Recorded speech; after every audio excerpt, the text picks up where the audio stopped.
Ladies and gentlemen, the Your Little Castle show, the key word for today is personality. Hopefully you've got one. Our guest today does. He's great at what he does. Stay tuned for more.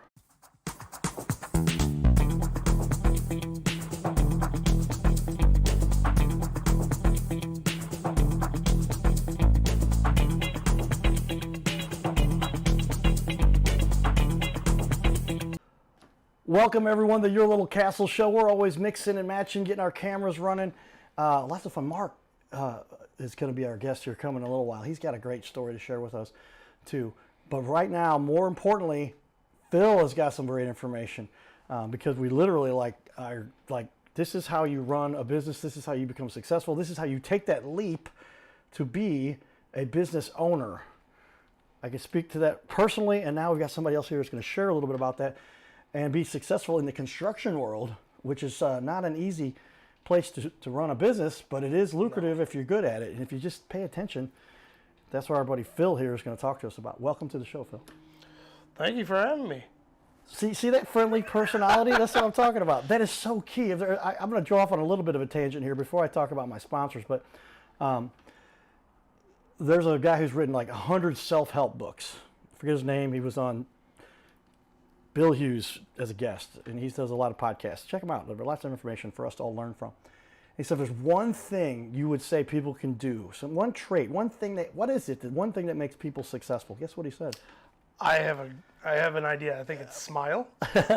Smile, that personality. He said, your attitude. It may be more appropriate. Yeah, the smile, the attitude. He said, if I get anything that can help warrant the success of any one person on this planet is to have the right attitude.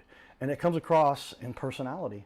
And that's why I wanted to bring that up as our intro. I was like, I got to come up with a new intro for everybody. And it's appropriate based on what I feel and learn. And I said, I'm going to do this whether you like it or not.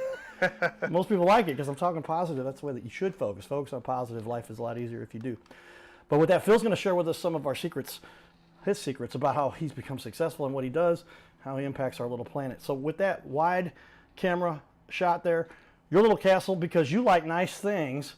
Where do you like nice things? In your little castle. Thank you, Brooke. That was a great... I created that for Brooke. He thought that was neat. Brooke and Amy, Carol House Furniture, because you like nice things in your little castle. And then might as well now, our biggest sponsor of all the stuff we do, they've kind of taken the title of the show. We're working with them, but my buddy Curtis came to me. He says, "Hey man, this whole gold thing has gotten crazy. And so if you're going to do anything for your long-term investment,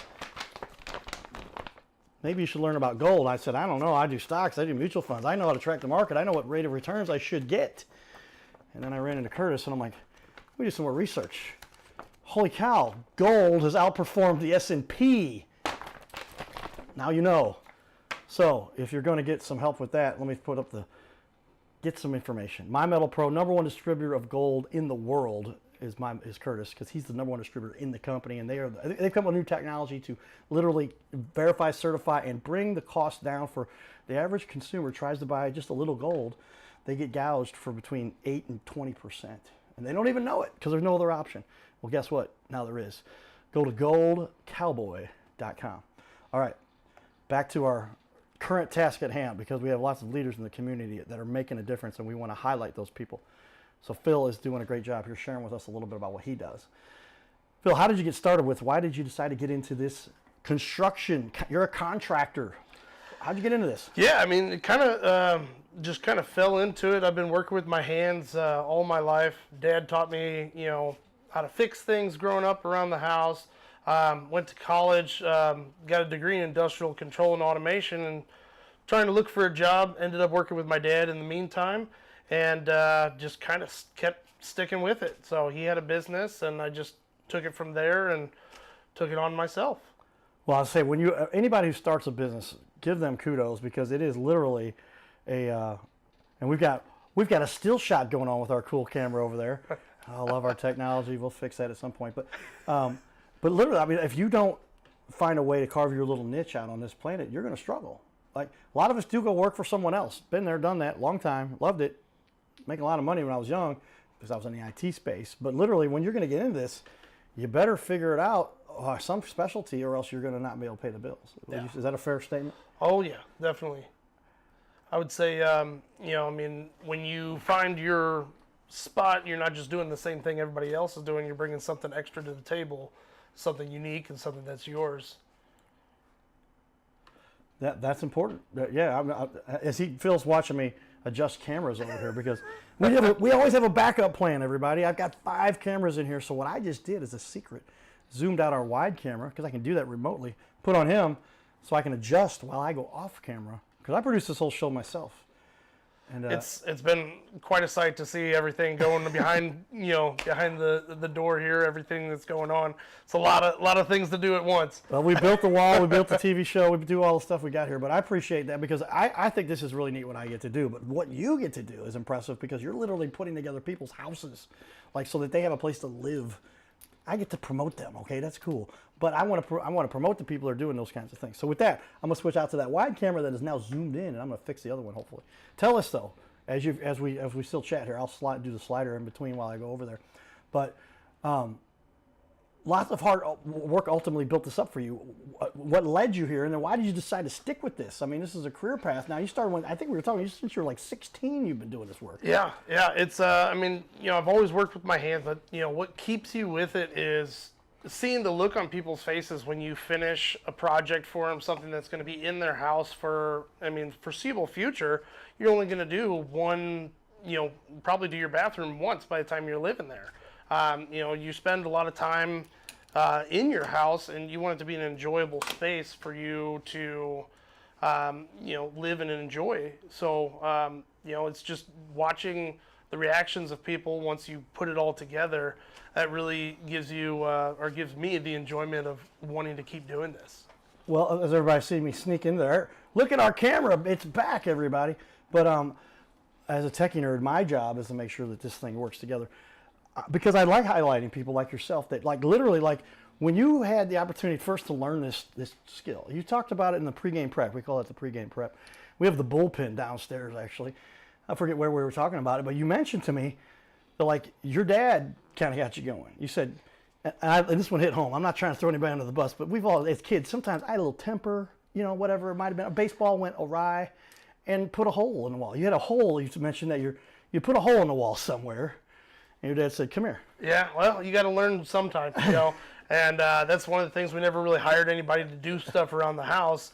Most of the things, if there's a hole in the wall, we fix it. This is how you do it. And, you just carry that along with you, and that's something that you now have this skill that you can put forth for, your house and, for others as well. Well, and back to then, where do you pick up on the things that you ultimately learn as I'm going to put the slider on, go back between us, there we go. But how do you get into what it is that you love? And for me, it was like, I love baseball. I negotiated quitting piano lessons, bad move. My sister's a master pianist. Because she stuck with it. I got into. I said, "Mom, if you're going to make me go to computer classes," they had another insight that maybe this computer thing during the summer, Cardinal Cowboy was not allowed to terrorize the neighborhood like the rest of the kids.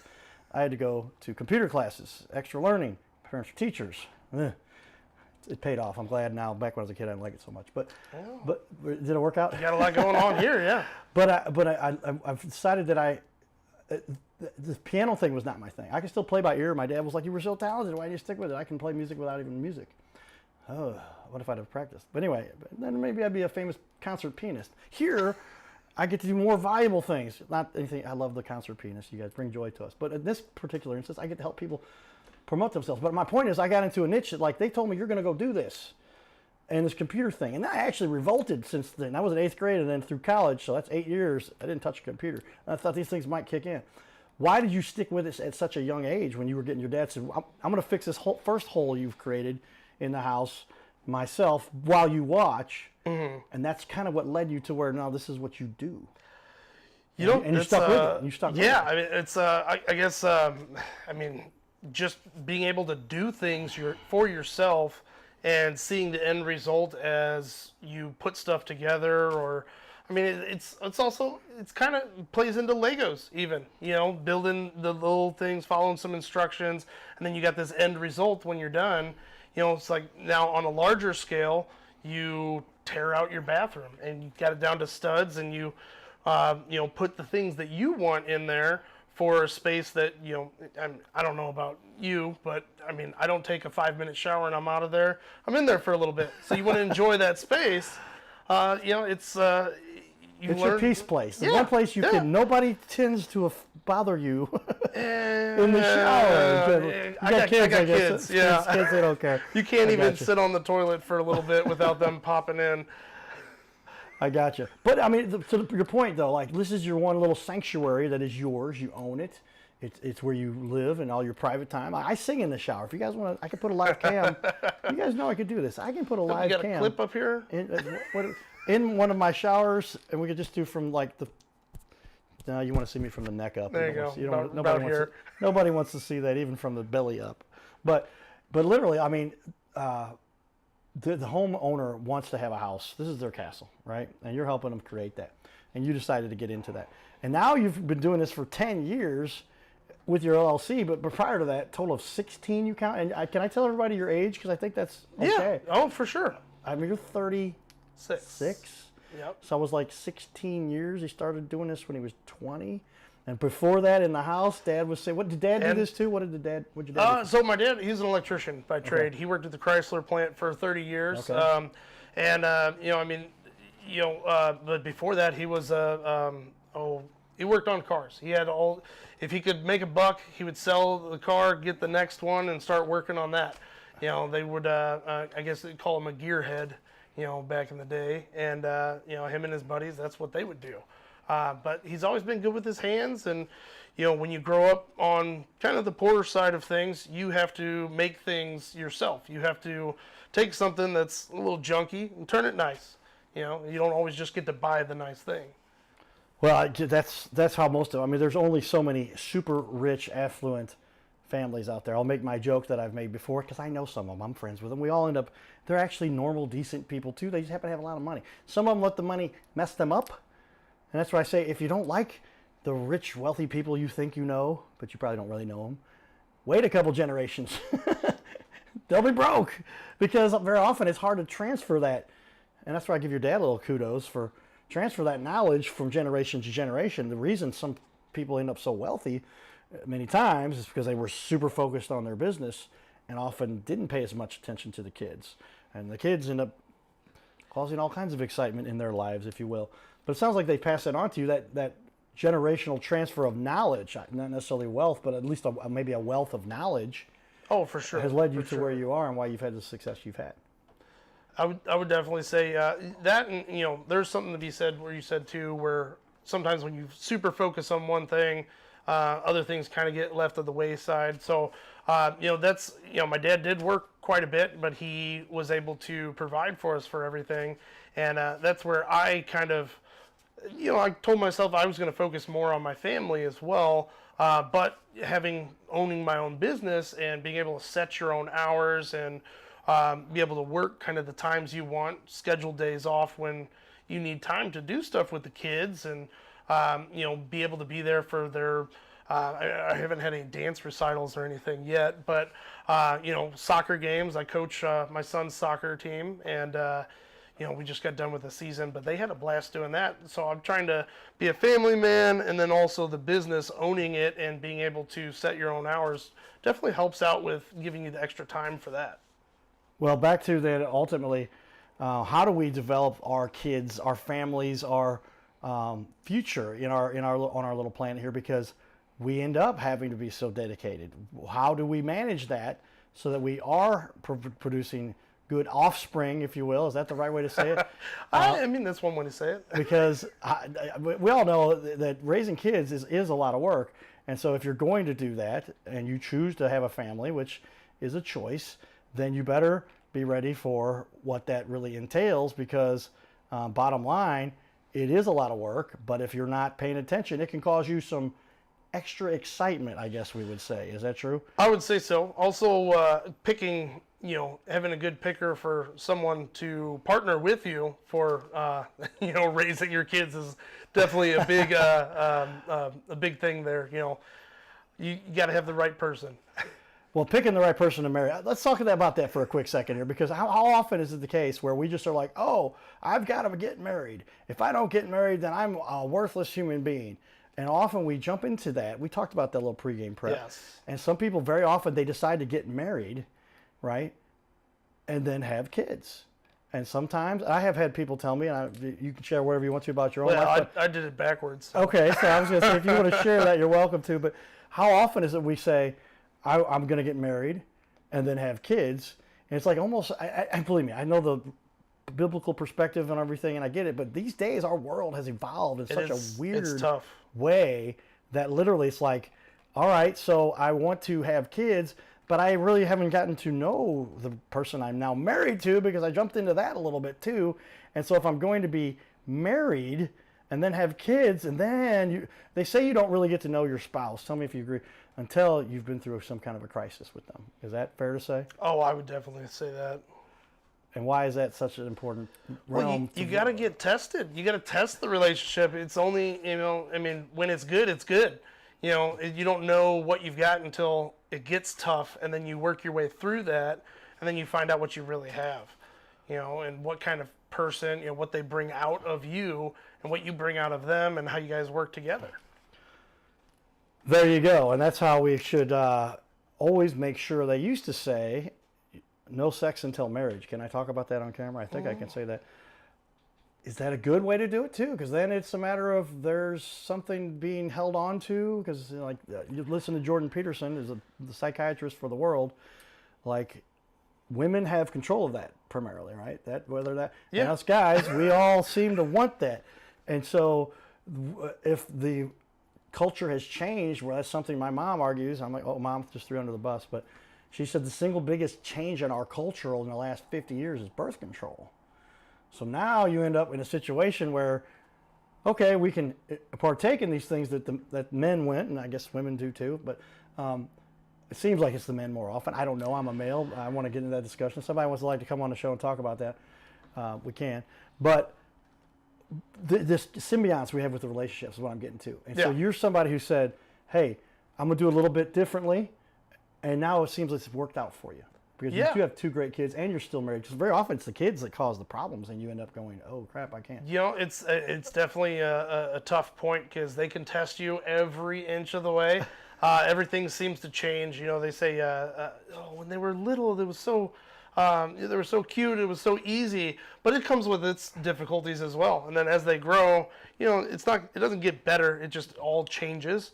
So it's not any easier per se, but having the right person, and you work through it, and if you can keep it going, you've got somebody for life, especially if it works out. That's a cool perspective too, and a partner for life. And I guess there are obviously some experts historically. I would like to invite one of my. I went to Lutheran schools all my life, and then Catholic schools after that.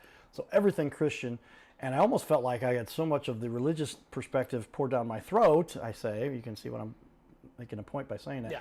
That it's like I kind of stood away from that. Now, I didn't understand the principles. That's why my mom said, Carter, where you didn't like that, it is what also helped guide you, because you're the one of the kids that was fortunate, mostly because of her, to stay out of trouble, to keep from making really bad decisions. Like some people they make those decisions because they don't have that guidance. And the Bible does explain a lot of those things to somebody. I don't know how religious you are, but if somebody who went to a public school. Well, but I also did Sunday school. So okay, where does this come from, and how important is that? And you think that help guide you? It definitely helps guide you. I'm not as much. I'm not like a stark Christian. A lot of it's kind of common sense in a way. I love that. I love that. Absolutely. I didn't mean to interrupt, but I'm kind of jumping in with you, because to me it's a matter of literally these are common sense things. They say, help thy neighbor, turn the other cheek. Is that in the Bible? I looked that one up. I'm not sure if that one's actually. I'm not sure about that one. That's a philosophy. I think it might come from the Chinese. But we all have these methods for do what's right, help other people, contribute to our little planet. Thou shalt not steal, thou shalt not covet. The 10 Commandments, I think our Bill of Rights is kind of based on that. But it's hello, because when you do the opposite of that, you just create a whole lot more problems for yourself. Sure, you might have got away with Bobby's bicycle because you walked off with it and drove it away. But Bobby's going to be upset, and he's going to remember that for the rest of his life, even if he doesn't get the bike back. He gets the bike back, then. Well, but this is just a bad philosophy. The golden rule, treat others how you want to be treated. It's basically encapsulates all of that, really. I love that one. I'm glad you brought that one up because yes, imagine this is like people obviously are not thinking clearly when they make a bad decision to take advantage, and we see this happen all the time. I'm not trying to be specific. I'm not trying, but y'all know we've been in situations where we're like, I can do it this way and it'd be quicker and easier, or I could do it that way and it would be better for the group. But then ultimately, how would you feel if that was done to you, whatever it is, on the other end of that? And if you would not want that to happen to you, then why would you do that to someone else? And because it's going to come back on you, true or false? Well, it's funny you say that because that also applies to what I do with work as well. Right. And that's why I said ultimately, remember we were talking about cutting corners, and cutting corners doesn't help anything. So don't cut corners. Take note on that one, everybody. You have that point where it could be easier to do this. I had a chipped tile in one of the bathrooms I'm working on, and it's right there on the corner. You could maybe get it away, just file it a little bit, and you throw some grout in there, and it's good. Or cut it out, put the new tile in, and it's done right. It's the little things I think that make the project that much better. But I mean, it's everything in life. Don't cut corners. Well, very key to what we're talking about. We're going to get into a number of other things with Phil here because literally, like some of the best work I've seen. So I'm going to move the schedule here. I've got everything outlined. Mama made me say you must. She didn't tell me this specifically on this show, but she's like, you must outline, you must detail, you must write things down. We do that digitally these days, Mom. Click the Control F. That'll forward that email. I'm still trying to get her to do a forward of an email. She can do a reply. And I love my mom. She's 82, still working, got the building named after her, 60-year celebration of teaching they just did for her. Wonderful woman. I'm going to help her with the computer stuff. Now my sister's getting into that world too. That's not even her world, but they work in the same school district, so that's kind of neat. But teachers, man, how important are they? So honestly, it's one of the most important, because I don't have time after I'm working to come home and help teach my stuff. Like, there's a lot of people I see a lot of homeschooling stuff from everything that's going on in the schools today, and there's a lot of things we probably don't have time to get into, but there's a lot of homeschooling, and that's got to be tough. I mean, the teachers, I think, they don't get paid enough with what they have to deal with how many kids they have to deal with, how many different personalities and learning disorders and this and that they're trying to work these and help them learn different concepts. It's tough. It's tough. Well, we're going to learn a little bit from Phil here because on the TV wall number 1, I have set up. Let's see if I will prepare. I'll do the wide shot here while I make sure that we're running faster, everybody. But if you look at the TV wall, and now I do have that set up with the 11-foot. Hit the wrong button there, but I'll put it up. So here is some of his work. This is magical. I'm like, whoa, you do know what you're doing here, Phil. Tell us about this bathroom you did here. So this particular one, obviously they like that kind of black and white contrast look. Everything is, which the matte black seems to be what's in right now. Sure. And so we went and, we did a kind of a decorative column in the middle here and did the niche in the side for their soap holders and all that, but it's a very clean bathroom design with the I think those are 2-foot by 1-foot tiles on the floor, and then the single sink and all that. But before that, believe it or not, there was carpet right there where that tub was. What? They had a platform where it was 2 stairs that went up to a tub that was elevated, and they had that whole thing carpeted. So, I mean, maybe that's somebody's style, maybe back in the 60s or so, But that was a rough one, and there was probably about 1.5 inches of concrete on the floor in there. All right, so there we're talking about. We're just through one of 17 pictures we pulled out that Phil wants to go through a little quick. So let me fast forward through these a little bit and give as much detail as you want. And I'll just tell you when we're running out of time. But a closet here, or I'm sorry, a shelf. This is more of a. They turned it into a reading nook, basically. I gotcha. All right. This was just. I think they had a little mini bar there, and we took that out and did the wainscoting with Basically we took a drawers and turned them and built that space for them so they can have storage underneath and then floating shelves above. And I think they put some cushions in there to sit down so they can kind of read in that nook with the light overhead like that. Okay, so that's again back into if you're going to just give yourself a great looking storage area. And Phil couldn't help himself. I was reaching for remotes. I knocked him on the ground. He's like, "You need a little, what'd you call it, a nook?"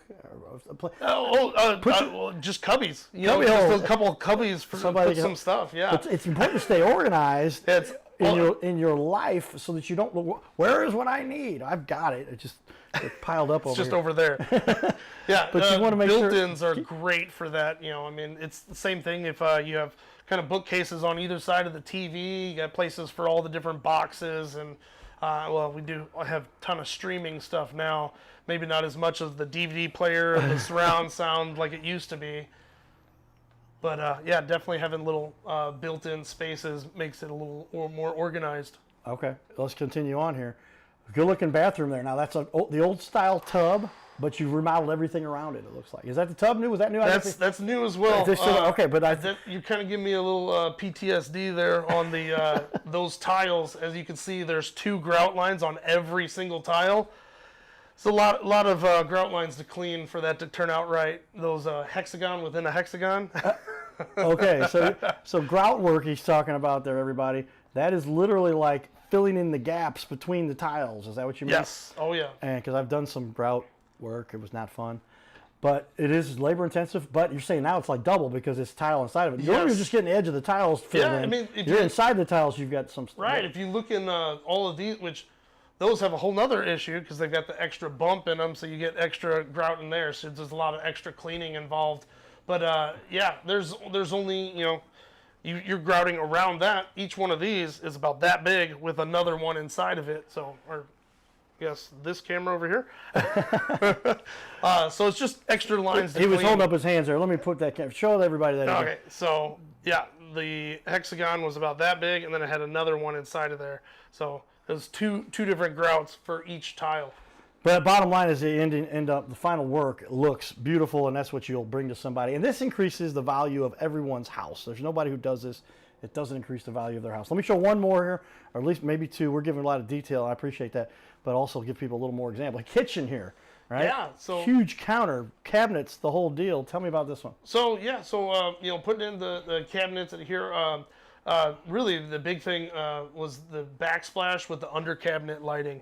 This is actually a newer build from, I don't know if I want to give them a plug or not.